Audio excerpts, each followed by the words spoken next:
বিশাল বড় একটা কিন্তু টাওয়ার টাইপের আমি দেখতে পাচ্ছি। এই ধরনের কিন্তু ঘন্টা যেটা দেখতে পাচ্ছি, এই ঘন্টা কিন্তু বাঁধা হয়েছে, মানে বলতেই পারো। এবং অলরেডি কিন্তু লাইট সেট হয়ে গেছে, তখন ভেতরে ভেতরে কিন্তু মণ্ডপের লাইটিং সেট হয়ে গেছে।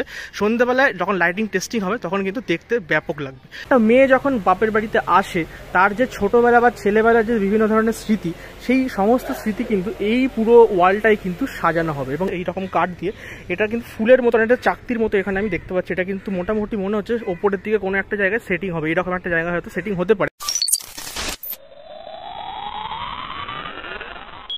এতদিন ছিল বৃষ্টি, তার জন্য বেরোতে পারছিলাম না। আর এখন চুটিয়ে পড়েছে গরম, মানে বিশাল পরিমাণে রোদ। আমার মুখের অবস্থা দেখো, ঘেমে নিয়ে স্নান করে গেছি।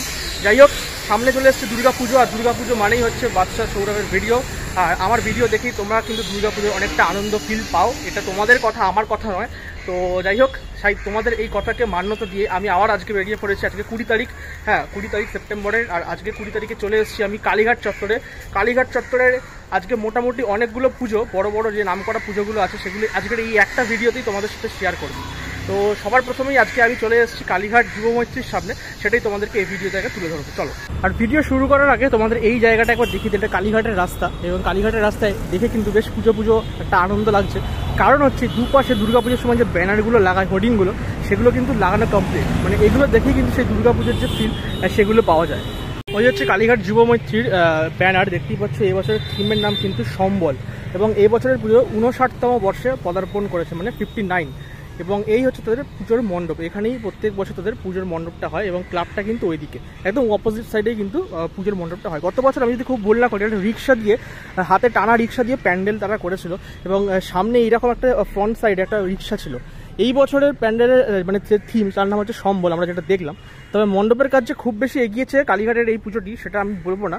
তবে মোটামুটি এইরকম একটা স্ট্রাকচার আমি দেখতে পাচ্ছি। সামনে একটা বড় একটা কিন্তু এই ফুলের মতো ব্যাপারটা, যেটাকে কাঠ দিয়ে তৈরি করা হয়েছে, এইরকম কাঠ দিয়ে, এটা কিন্তু ফুলের মতন, এটা চাকতির মতো এখানে আমি দেখতে পাচ্ছি। এটা কিন্তু মোটামুটি মনে হচ্ছে ওপরের দিকে কোনো একটা জায়গায় সেটিং হবে, এরকম একটা জায়গা হয়তো সেটিং হতে পারে, আমি আন্দাজেই বললাম। তো মোটামুটি এই বেশি কিছু দেখানোর নেই। ভেতরে কাজকর্ম চলছে, এখানে দেখতে পাচ্ছ। আর দাদা ভেতরে লাল হলুদ একটা পেপার কাটিং দিয়ে কিছু কাজ করছেন ওখানে। আর ওখানে কিন্তু প্রতিমাটা প্রত্যেক বছর বসে। চলো এবার এখান থেকে সোজা একদম এই রাস্তার উল্টো দিক দিয়ে সোজা চলে গেলে একটুখানি কালীঘাট মন্দিরের কাছে একদম আমাদের হচ্ছে কালীঘাট শ্রীসঙ্গের পুজোটা পড়ে। যুবমৈত্রী থেকে হেঁটে দুপা চলে এসেছি এখন কালীঘাট শ্রীসঙ্গের দুর্গা পুজোর সামনে। ওই হচ্ছে প্যান্ডেলটা হচ্ছে, তোমরা দেখতে পাচ্ছ। এবং বড় সড়ো একটা কিন্তু ব্যানার দিয়েছে। এই বছর তাদের থিমের নাম কিন্তু পুনরাগমন। কালীঘাট শ্রীসঙ্গ থিমের নাম পুনরাগমন। গত বছরে যিনি শিল্পী ছিলেন চন্দন দাস, তিনি পুজোটা করছেন। এবং প্রতিমা কিন্তু কুমোরটুলির অত্যন্ত বিখ্যাত শিল্পী নবকুমার পাল ঠাকুর করছেন। এবং এইবারে তাদের প্যান্ডেলের দিকটা কিন্তু চেঞ্জ হয়েছে, কারণ এখানে কিন্তু আমাদের কালীঘাটের স্কাই ওয়াকের কাজ চলছে, সেই কারণে। এটা হয়ে গেলে কিন্তু জবরদস্ত হবে। এই হচ্ছে, ভেতরে ঢুকে তোমাদের দেখাই কি কাজ চলছে। কালীঘাট শ্রীসঙ্গের মণ্ডপের ভেতরে এখন আমি চলে এসেছি। তোমাদের থিমটা একটুখানি বুঝিয়ে দিই ছোট করে। পুনরাগমন বলতে তোমরা নিশ্চয়ই বুঝতে পারছো, যে কোনো জিনিস আবার পুনরায় ফিরে আসা। তো মা দুর্গা আমাদের কিন্তু মেয়ে হিসাবে আমরা পুজো করি। তো মেয়ে প্রত্যেক বছর বাড়ি ফেরে এই 4টে দিনের জন্য।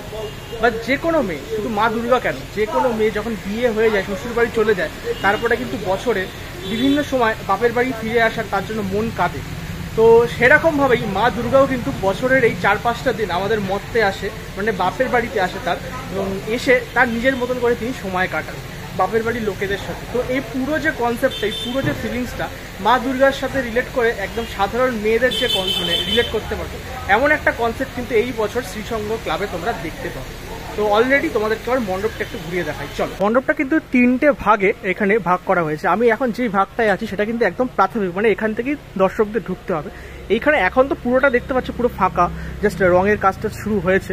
এখানে কিন্তু যেটা থাকতে চলেছে, মানে একটা মেয়ে যখন বাপের বাড়িতে আসে, তার যে ছোটোবেলা বা ছেলেবেলার যে বিভিন্ন ধরনের স্মৃতি, সেই সমস্ত স্মৃতি কিন্তু এই পুরো ওয়ালটাই কিন্তু সাজানো হবে। এবং তার সাথে সিলিংটাতেও, মানে পুরো তার যে নস্টালজিক যে ফিলিংসটা, সেটা কিন্তু এখানে সেই তারা পাবে। এবং এইখান থেকে যদি তোমরা মিডিলে যখন আসবে, মানে এইটা কিন্তু একটা পুরো ঘর তৈরি করা হচ্ছে। এটা কিন্তু কোনো প্যান্ডেল হিসেবে তোমরা দেখবে না, যখন পুজোর সময় আসবে এটা পুরো একটা ঘর থাকবে। এখন ঘরের আমি যদি মিডল পোর্শনটায় ঢুকি, এই পোর্শনটাই কিন্তু আমরা দেখতে পাবো মণ্ডপের যে মেয়েটি তার বাবার সাথে শুরু করে তার বন্ধু বান্ধব, তার মা আর সাথে শুরু করে ফ্যামিলির যত আত্মীয় পরিজন কাছের মানুষ আছে, সেই সমস্ত মানুষের সাথে বিভিন্ন ধরনের স্মৃতি কিন্তু এই পুরো মণ্ডপের চারিপাশে এখানে করা হবে। এবং এটা কিন্তু একটা ঘর আদলে করা হচ্ছে, যেটা একটু আগেই বলছিলাম। তো খুব সুন্দর একটা কিন্তু কনসেপ্ট। মণ্ডপ এখনো অনেক কাজ বাকি আছে, এগুলো মোটামুটি কাজ এখনো অনেক কাজ বাকি।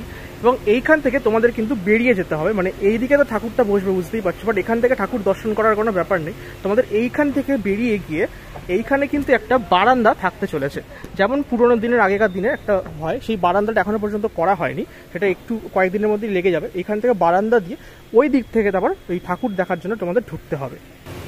ঠিক এইখান থেকে এই বারান্দা দিয়ে তোমরা ঢুকে এই জায়গাটা পাবে। এটা কিন্তু অ্যাকচুয়ালি শোয়ার ঘর, যেটাকে আমরা ইংলিশে বেডরুম বলি, সেই জিনিসটাই কিন্তু এখানে করা হচ্ছে। এবং তোমরা যদি একটু ভালো করে যদি একটু নোটিস করো, ঠিক ওই জায়গাটায় পুরোনো দিনের একদম যে বাড়িগুলো হয়, সেই বাড়ির দেয়ালগুলো কিন্তু মানে ওপরটা সিলিংটা কিন্তু ঠিক ওই রকমই দেখতে লাগে। সেই জিনিসটাকে কিন্তু আমার যতদূর মনে হচ্ছে তুলে ধরা হচ্ছে। এবং এইখানে একটা কিন্তু বিছানা বা খাট রাখা হবে, তার ওপরেই কিন্তু মা দুর্গা পুরো একদম বসে থাকবে। এমন একটা রূপ করা হচ্ছে যেটা কিন্তু তুমি দেখে বুঝতে পারো মা দুর্গা খুব শান্তি মনে বসে আছেন নিজের বাপের বাড়িতে। অত্যন্ত সুন্দর লাগছে এই জায়গাটা দেখতে। পুরো কমপ্লিট হয়ে গেলে মণ্ডপটা দেখতে কিন্তু খুবই ভালো লাগবে। তো আজকের ভিডিওর প্রথম দুটো প্যান্ডেল যুবমৈত্রী এবং কালীঘাট শ্রী সংঘ দুটোই তোমাদের দেখালাম। এবং অনেক সাবস্ক্রাইবাররা আমাকে মেসেজ করছো বা কমেন্ট বক্সে লিখছো যে দাদা ইনগ্রেশনের ডেটটা বলে দাও। অ্যাকচুয়ালি কী হয় জানো তো, আমাদের কলকাতার দুর্গাপুজোর বেশিরভাগটাই সিএম আমাদের মুখ্যমন্ত্রী মমতা বন্দ্যোপাধ্যায় কিন্তু উদ্বোধন করেন। এবং তিনি কিন্তু অ্যাকচুয়ালি কোনো ডেট দেন না, যখন তখন মানে চলে যান এবং উদ্বোধন করে দেন। তবে মোস্ট প্রবাবলি বেশিরভাগ বড় বড় দুর্গাপুজো এবং কালীঘাটের এই পুজোগুলো কিন্তু ওই মহালয়ার আশেপাশে, মহালয়ার দিন অথবা মহালয়ার একদিন পরে বা দুদিন পরে এইরকম টাইপের মধ্যেই কিন্তু ওপেনিং করে দেয়। ঠিক আছে, তো এটাই হচ্ছে মেন কথা। আমি জিজ্ঞেস করেছিলাম, তো এখানেও কিন্তু একটু কনফিউজ আছে কবে হবে সেই নিয়ে, বাট আমি যতটা পারবো আপডেট দেওয়ার চেষ্টা করব। বাকি এখন আমি যাব হচ্ছে কালীঘাটের আর একটা অত্যন্ত বড় পুজো, মুখ্যমন্ত্রী মমতা ব্যানার্জির বাড়ির একদম পিছনের পুজো, অর্থাৎ কালীঘাট মিলন সংঘ। সো এখন কিন্তু আমি চলে এসেছি কালীঘাট মিলন সংঘের দুর্গাপুজোয়। আমি একদম মণ্ডপের সামনে দাঁড়িয়ে আছি, দেখতেই পাচ্ছ। এখান থেকে কিন্তু মণ্ডপের স্টার্ট হয়েছে এবং এখনো পর্যন্ত যেটুকু মণ্ডপটা দেখতে পাচ্ছি পুরোটাই কিন্তু ওপেন হচ্ছে। মানে দুর্গাপুজোর সময় কিন্তু অ্যাকচুয়ালি এই জায়গাটা পুরো ওপেন থাকবে। এবং এখানে দেখো তোমরা, যদি বাঁশ থেকে শুরু করে বাঁশের সাথে লাল যে কাপড় আছে, সেই কাপড় দিয়ে কিন্তু পুরো মণ্ডপটা কিন্তু এটা বাঁধা হয়েছে। তার সাথে এইরকম সিলভার প্লেটেড যে জিনিসগুলো হয় র্যাপার, সেই র্যাপ করেছে পুরো প্যান্ডেলটা। দেখো মানে রেডের সাথে একটা সিলভারের কিন্তু কম্বিনেশন এই পুরো মণ্ডপটাই আমি কিন্তু দেখতে পাচ্ছি এই মুহূর্তে, মানে কালীঘাট মিলন সংঘের মণ্ডপে। চলো একটু ভেতর দিকে ঢোকা যাক। এবং মণ্ডপের মাঝখানে আমি যেটা দেখতে পাচ্ছি, এখানে কিন্তু বিশাল বড় একটা কিন্তু টাওয়ার টাইপের আমি দেখতে পাচ্ছি। যদিও এটা আমি কি অ্যাকচুয়ালি থিম আছে এবছরের আমি যদিও বুঝতে পারছি না, আমি দেখা হয়নি, বাট যেটুকু আমি বুঝতে পারছি এখানে কিন্তু একটা মিডল পোর্শনে যেখানে প্রতিমাটা বসবে, ভেতরে প্রতিমা থাকবে, সেখানে কিন্তু বিশাল বড় একটা টাওয়ার টাইপের কিন্তু করেছে। অনেকটা বড় কিন্তু এটা কিন্তু এখনো পর্যন্ত সম্ভবত আরও 1-2 স্টেপ কিন্তু উঠবে আমার যেটুকু দেখে মনে হচ্ছে। মোটামুটি যদি আমি নিচ থেকে অত অবধি ধরি, এটা কম করে হলো 90 ফুট বা 80 ফুটের কাছাকাছি কিন্তু হবে কম করে হলো।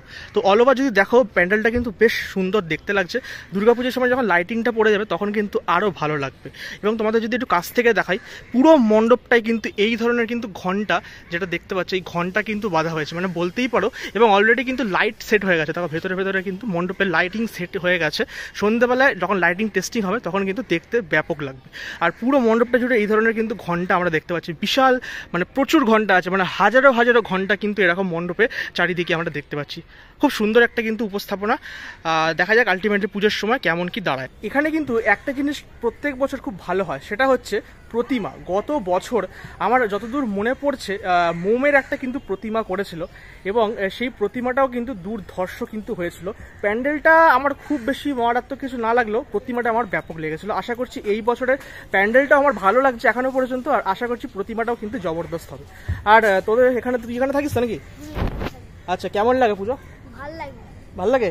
ঠাকুর দেখা হয়? হ্যাঁ, দেখা হয়। আর এমনি কলকাতার আর বাকি ঠাকুর দেখা হয়? হ্যাঁ, কল্যাণী, শ্রীভূমি এগুলো। কল্যাণী যাস? আরে বাবা, তো কল্যাণী আইটিআই মোড় দেখা হয়? আইটিআই মোড় কল্যাণী? আরে বাবা, কল্যাণী আইটিআই মোড়ে পৌঁছ কিন্তু আমাদের কলকাতা অবধি হয়ে গেছে। তো বুঝতেই পারছো দারুণ একটা ব্যাপার। আশা করছি তোমাদের ভালো লেগেছে মিলন সংঘের প্যান্ডেলটা। কালীঘাটের 3টে নাম করা বড় পুজো তোমাদের দেখালাম। প্রথমে যুবমৈত্রী দেখালাম, তারপরে শ্রীসংঘ দেখালাম, তারপরে চলে গেলাম আমরা মিলন সংঘে। 3টাই কিন্তু আলাদা কনসেপ্টের প্যান্ডেল হচ্ছে, তবে 3টাই আলাদা কনসেপ্ট যেটা আমাকে শুনতে হলো সেটা কিন্তু বেশ ভালো লাগলো। তবে কালীঘাট মিলন সংঘের কনসেপ্টটা খুব একটা বেশি আমার কাছে ক্লিয়ার হলো না, কেননা থিমের কোনো ব্যানার আমি দেখতে পাইনি। তবে ঠাকুরটা কিন্তু দীপেন মণ্ডল করছে মিলন সঙ্গে, তো ঠাকুর আশা করছি খুব ভালো হবে। সাথে কিন্তু যুব মৈত্রীর ঠাকুরও কিন্তু আমি পার্সোনালি দেখেছি, সেটাও কিন্তু খুব ভালো হতে চলেছে। এবং কালীঘাট শ্রীসঙ্গের ঠাকুরটা কিন্তু এবারে মেয়ে হিসেবে পূজিত হবে, দুর্গা ঠাকুর হিসেবে নয়। বুঝতেই পারছো একটা মেয়ের আদলে কিন্তু ঠাকুরটা হতে চলেছে। সব মিলিয়ে 3টে পুজোয় জমজমাট ব্যাপার। বাকি দেখা যাক পুজোর সময় এক্সিকিউশন কেমন হয়। আজকের এই ভিডিওটা তোমাদের কেমন লাগলো অবশ্যই কমেন্ট বক্সে জানাও। যারা এখনও পর্যন্ত চ্যানেলটা সাবস্ক্রাইব করোনি, প্লিজ সাবস্ক্রাইব বাটনটা প্রেস করে আমার পাশে থাকো, সাথে থাকো, এবং আমিও তোমাদের এইভাবে আনন্দ দিতে থাকবো। আজকের মতো গুড বাই।